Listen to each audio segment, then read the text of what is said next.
Assalamualaikum warahmatullahi wabarakatuh. Yang terhormat kepada Bapak Hartono selaku dosen pengampu mata kuliah Pembelajaran Bahasa dan Sastra Indonesia MI. Saya di sini dari kelompok 2 akan menjelaskan tentang konsep dan penerapan pendidikan kontekstual dalam pembelajaran bahasa Indonesia di MI. Sebelumnya saya akan menjelaskan nama anggota dari kelompok kami. Saya Iftital Fiahusna sebagai presentator pertama, kemudian Aisyah Eka Bonita sebagai presentator kedua, Nada Arofah sebagai presentator ketiga, dan Nabilatul Kamalia sebagai presentator terakhir. Saya sebagai presentator pertama akan menjelaskan sedikit tentang pengertian pendekatan kontekstual. Apa sih pendekatan kontekstual? Pendekatan kontekstual adalah pendekatan pembelajaran yang mengaitkan pembelajaran dengan situasi dunia nyata siswa. Dengan pendekatan ini, hasil belajar lebih bermakna bagi siswa, sehingga siswa dapat mengaplikasikan hasil belajarnya dalam kehidupan sehari-hari. Nah, dalam pembelajaran kontekstual ini lebih mengutamakan keaktifan siswa. Guru hanya membantu siswa mencapai tujuannya. Artinya, guru lebih fokus pada urusan strategi daripada memberikan materi. Nah, misalnya dengan mengelola kelas sebagai sebuah tim yang bekerja sama untuk menemukan sesuatu yang baru. Jadi, siswa di sini harus aktif dalam menemukan konsep dan mengaitkan konsep atau materi yang telah didapatkan, yang telah dipelajari dengan pengalaman yang dimilikinya.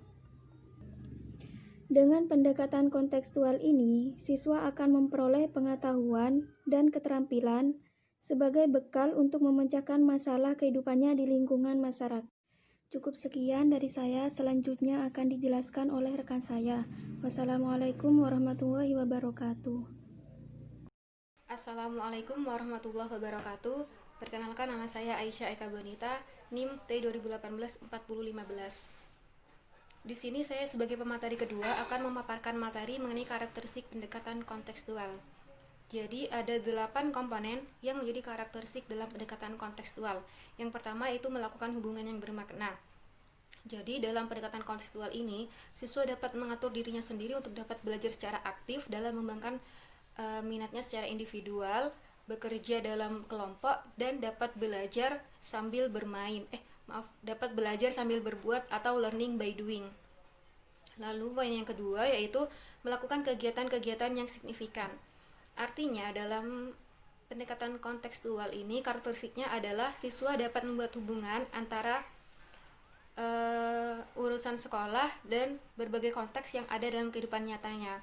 Jadi siswa kan di dalam sekolah sebagai peserta didik, dan antara dirinya sebagai peserta didik dan antara dirinya sebagai anggota masyarakat dalam kehidupan nyatanya, siswa tersebut dapat membuat hubungan-hubungan itu, yang mana hubungan-hubungan itu ada pada kegiatan-kegiatan yang signifikan. Nah, kegiatan yang signifikan ini masuk dalam poin ketiga, yaitu belajar yang diatur sendiri. Artinya dalam melakukan kegiatan yang signifikan itu ada tujuannya, ada urusannya dengan orang lain, dan ada penentuan pilihan, serta menghasilkan produk yang sifatnya memang nyata. Dan poin yang keempat yaitu bekerja sama. Artinya dalam pendekatan kontekstual ini karakteristiknya guru dan siswa dapat bekerja sama.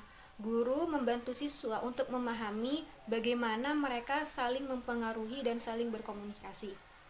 Poin yang kelima yaitu berpikir kritis dan kreatif. Dalam pendekatan kontekstual ini, siswa kan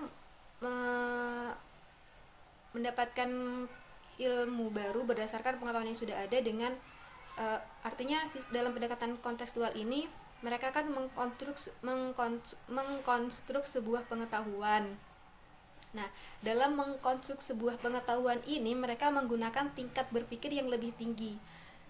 Artinya mereka berpikirnya secara kritis dan kreatif, yaitu dengan dapat melakukan analisis, sintesis, memecahkan masalah, dan dapat membuat sebuah keputusan, serta menggunakan logika dan bukti dalam mengkonstruk pengetahuan itu.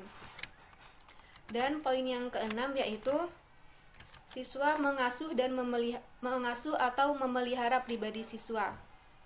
Artinya siswa memberikan perhatian, memberikan harapan yang lebih tinggi dan memotivasi diri sendiri. Dan siswa dalam hal ini tidak bisa melakukannya tanpa ada bimbingan dari orang dewasa. Lalu yang ketujuh adalah mencapai standar yang tinggi. Dalam mencapai standar yang tinggi ini, siswa mengidentifikasi tujuan dan memotivasi untuk dapat mencapai tujuan tersebut. Guru memperlihatkan kepada siswa cara untuk mencapai standar tinggi tersebut. Dan poin yang terakhir yaitu menggunakan penilaian autentik. Siswa dapat menggunakan pengetahuan akademis dalam konteks dunia nyata untuk suatu tujuan yang bermakna. Artinya dalam penilaian autentik ini lebih menekankan pada proses. Jadi dalam pendekatan konseptual mereka kan mengkonstruksi sebuah pengetahuan. Nah, proses-proses inilah yang lebih digunakan dalam penilaian untuk pendekatan konseptual. Sekian dari saya, kurang lebihnya mohon maaf. Terima kasih. Wassalamualaikum warahmatullahi wabarakatuh. Dan selanjutnya akan disampaikan oleh pemateri ketiga. Assalamualaikum warahmatullahi wabarakatuh. Nama saya Nada Arafa, NIM T 2018-4024. Di sini saya sebagai pemateri ketiga akan memaparkan sedikit mengenai komponen-komponen dalam pendekatan kontekstual. Jadi di sini ada 7 komponen dalam pendekatan kontekstual. Kita langsung masuk ke komponen yang pertama, yaitu konstruktivisme. Nah, di sini konstruktivisme adalah mengembangkan pemikiran siswa akan belajar lebih bermakna dengan cara bekerja sendiri, menemukan sendiri, dan mengkonstruksi pengetahuan dan keterampilan mereka sendiri. Jadi pengetahuan real bagi para siswa adalah sesuatu yang dibangun dan mereka temukan sendiri. Nah, kemudian komponen yang kedua yaitu menemukan atau inquiry.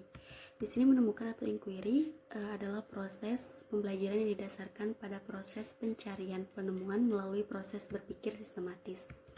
Jadi di sini kayak proses pemindahan dari pengamatan menuju pemahaman, sehingga siswa belajar menggunakan keterampilan berpikir yang kritis. Kemudian komponen yang ketiga yaitu bertanya atau questioning. Bertanya yaitu mengembangkan sifat ingin tahu siswa melalui dialog interaktif terhadap semua unsur yang terlibat di dalam komunitas belajar tersebut. Nah, dengan mengajukan pertanyaan, itu dapat mendorong siswa bersikap lebih ingin tahu dan mendalami sesuatu, sehingga dapat mendorong untuk belajar lebih jauh terhadap bahasan yang diajarkan guru. Komponen yang keempat yaitu masyarakat belajar. Nah, konsep masyarakat belajar ini adalah hasil pembelajaran yang diperoleh dari kerjasama dengan orang lain. Nah, jadi guru dalam pembelajaran kontekstual ini selalu melaksanakan pembelajaran dalam kelompok-kelompok yang heterogen atau bercampur. Jadi siswa yang udah tahu memberitahu atau membantu siswa yang belum tahu, dan seterusnya. Kemudian dalam praktiknya, masyarakat belajar terwujud dalam pembentukan kelompok kecil, kelompok besar, terus bisa juga dengan mendatangkan para ahli ke kelas, terus juga bisa kita bekerja sama dengan kelas lain. Terus komponen yang kelima yaitu pemodelan atau modeling. Dalam keterampilan tertentu atau mata pelajaran tertentu, kita membutuhkan sosok model. Seperti kayak mata pelajaran olahraga, itu kita mencontohkan atau meniru apa yang guru olahraga itu lakukan misalnya dalam mendorong bola, menendang bola, mengoper bola. Nah, secara nggak langsung guru di sini sebagai model yang menirukan dan mempraktikkan hal-hal tersebut. Nah, ketika guru mampu melakukan kegiatan tersebut, maka siswa pun akan berpikir bahwa mereka juga mampu melakukan hal yang sama. Kemudian masuk ke komponen yang ke-6 yaitu refleksi. Refleksi itu merupakan upaya untuk menganalisis, mengevaluasi, dan mengorganisir hal-hal yang telah dipelajari.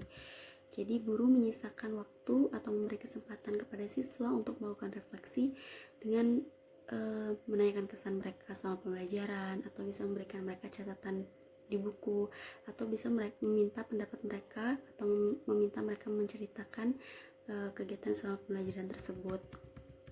Kemudian komponen yang terakhir yaitu penilaian otentik. Jadi pencapaian siswa tidak cukup hanya diukur dengan tes saja. Jadi penilaian otentik merupakan proses pengumpulan berbagai data untuk memberikan gambaran perkembangan belajar siswa. Data ini bisa berupa tes tertulis, bisa berupa proyek laporan kerja siswa, hasil karya siswa, atau performance mereka saat presentasi, atau penampilan mereka di depan kelas. Semua itu terangkum dalam portofolio siswa. Terima kasih, itu aja yang bisa saya sampaikan dalam kesempatan kali ini. Mohon maaf bila banyak kekurangan. Wassalamualaikum warahmatullahi wabarakatuh. Assalamualaikum warahmatullahi wabarakatuh. Perkenalkan, nama saya Nabilatul Kamaliyah, NIM T2018-4035. Di sini saya sebagai presentator keempat. Saya akan menjelaskan sedikit tentang penerapan pendekatan konstekstual di kelas, yaitu yang pertama, penerapan CTL dalam pembelajaran membaca. Dalam pembelajaran membaca, guru dapat menciptakan masyarakat belajar di kelas.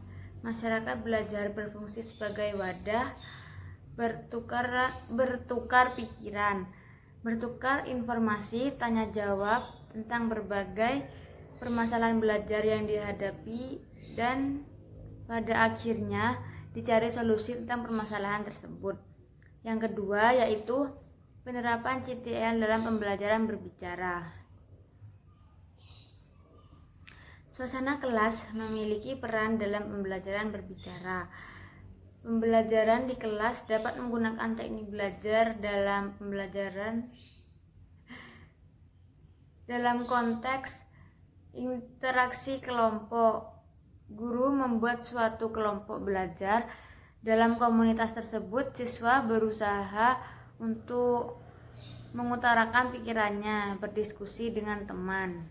Kemudian yang ketiga yaitu penerapan CTL dalam pembelajaran mendengarkan. Pembelajaran mendengarkan dalam CTL mengharuskan guru untuk membiasakan siswanya untuk mendengarkan. Mendengarkan dapat melalui tuturan langsung maupun rekaman. Kemudian siswa diberikan instrumen untuk menjawab beberapa pertanyaan. Yang terakhir yaitu penerapan CTL dalam pembelajaran menulis. Keterampilan menulis kreatif bukan hanya berpusat pada guru sebagai informan, melainkan siswa sendiri yang harus berperan aktif dalam pembelajaran. Guru hanya memberikan instruksi kepada siswa untuk membuat karangan kreatif tanpa ada penguatan sebelumnya.